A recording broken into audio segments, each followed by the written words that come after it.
الرجیم بسم اللہ الرحمن الرحیم یا نار کونی بردا و سلاما علی ابراہیم۔ اللہ کے خلیل ابراہیم علیہ السلام کی بات چل رہی ہے۔ آج کے سبق میں میرے بھائیوں ہمارے لیے بڑا زبردست سبق ہے۔ 70ویں پارے میں اللہ تبارک و تعالیٰ نے چند آیات میں اللہ کے خلیل کا وہ تذکرہ کیا ہے کہ توحید زبردست ٹپکتی ہے۔ ہم نے گزشتہ کل سنا کہ باپ خود بت بناتے تھے اور بیچتے تھے، پورا گھرانہ، پورا خاندان، پورا شہر ایسا تھا۔ میلہ لگا سال میں ایک مرتبہ، ابراہیم علیہ السلام سے کہا کہ چلو ہمارے ساتھ میلے میں، تو کہا کہ میں نہیں آ سکتا، میں بیمار ہوں، یعنی قوم کا ایسا غم ہے کہ میری روح بیمار ہو چکی ہے، اس لیے کہ میں دیکھ رہا ہوں کفر شرک میں لوگ مبتلا ہے۔ پوری قوم گئی، ابراہیم علیہ نبینا علیہ الصلوۃ والتسلیم نے منع کر دیا۔ کیوں؟ اس لیے کہ وہاں جا کر ہوگا کیا؟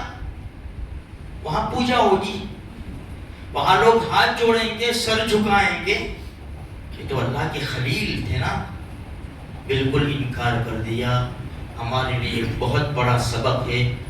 دنیا کی چاہے کون سی نعمت ہمیں پیش کی جائے، چاہے عہدے ہو، کرسی ہو، کوئی بھی نعمت ہو، لیکن ایمان کا سودا کبھی بھی نہیں ہو سکتا۔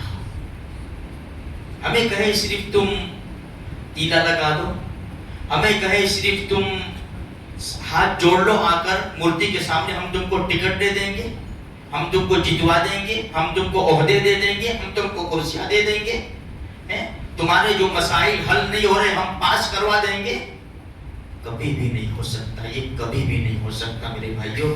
مسلمان دنیا کی محبت کے چکر میں شرک کر بیٹھتا ہے۔ جن بتوں کو ہمارے پیارے آقا صلی اللہ علیہ وسلم، جن کا ہم نے کلمہ پڑھا ہے، جن بتوں کو ہمارے آقا نے بیت اللہ سے باہر نکالا تھا، ایک ایک چھری مارتے تھے بت کو۔ جاء الحق وزهق الباطل ان الباطل کان زهوقا، 15ویں پاری کی آیت ہے۔ حق آیا، باطل گیا، باطل تو جانے ہی والا تھا۔ آج انہی بتوں کو کلمہ پڑھنے والے مسلمان ویلکم کرتے ہیں، جا کر ہاتھ جوڑتے ہیں، ہار پہناتے ہیں، اپنے ایمان کی بازی ہار جاتے ہیں۔ اللہ کے خلیل نے یہ سوچا نہیں کیا۔ میرے بھائیوں، اپنے ایمان کو بچاؤ۔ ایمان بچانے کے لیے ہر چیز قربان کی جا سکتی ہے، لیکن کبھی بھی کافر اور مشرک کے ہاتھ میں ہاتھ نہیں دیا جا سکتا۔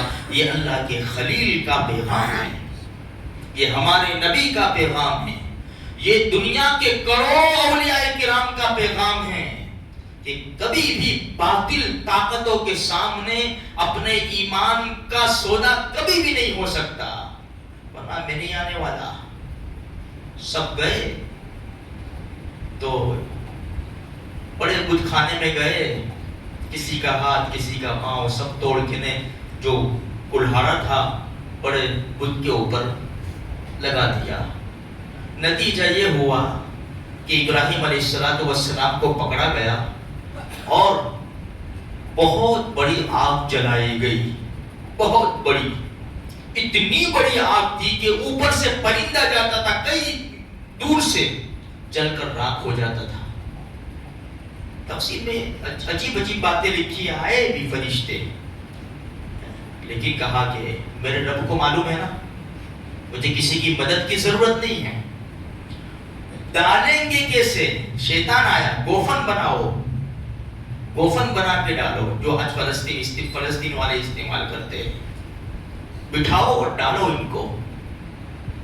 کتنی بڑی آزمائش، لیکن ایمان اتنا پاورفل ہے کہ ذرہ برابر پیشانی کے اوپر بل نہیں آیا کہ کچھ بھی کر لو ایمان کے اوپر میرے آنچ نہیں آئے گی۔ ڈال دیا آگ میں، لیکن جس رب کے اوپر بھروسہ تھا اس رب نے ڈائریکٹ آگ کو، یا نار، یہ آگ بردا و سلاما علی ابراہیم. یہ آگ ٹھنڈی اور سلامتی والی، دو لفظ استعمال کیے قرآن نے. ٹھنڈی، ٹھنڈک میں بھی انسان مر جاتا ہے. فرمایا ٹھنڈی اور سلامتی والی ہو جائے ابراہیم علیہ السلام پر. اس کی تفسیر میں مفتی شفیع صاحب رحمۃ اللہ علیہ نے اپنی معرف القرآن میں لکھا ہے، یہ جو اللہ نے کہا نا یا نارو کونی بردا و سلاما علی ابراہیم، یہ جب حکم ہوا اس وقت دنیا میں جتنی بھی آگ جل رہی تھی دنیا کے اندر ساری آگ ٹھنڈی پڑ گئی، ساری آگ اس وقت. فرمایا ابراہیم علیہ السلام کو آگ میں ڈالا، اللہ نے اس کو باغ بنا دیا. یہی مدد آیا کرتی ہے میرے بھائیوں اللہ کے اوپر بھروسہ کرنے والوں کی. ہم بھی وہی قوم ہیں، ہم بھی وہی قوم ہیں. دنیا کی محبت نے ڈیرے ڈال دیے ہمارے دلوں کے اندر. آج ہم تھوڑے سے پھنس گئے دنیا کے اندر، ورنہ ہم وہ قوم ہیں کہ جس کا دنیا میں ڈنکا بجتا ہے. اللہ تبارک و تعالیٰ نے جس طرح اللہ کے خلیل کو کامیاب کیا، ان کی برکت سے اللہ تبارک و تعالیٰ آج دنیا میں بسنے والے ہر انسان کو اللہ پاک کامیابی سے سرفراز فرمائے.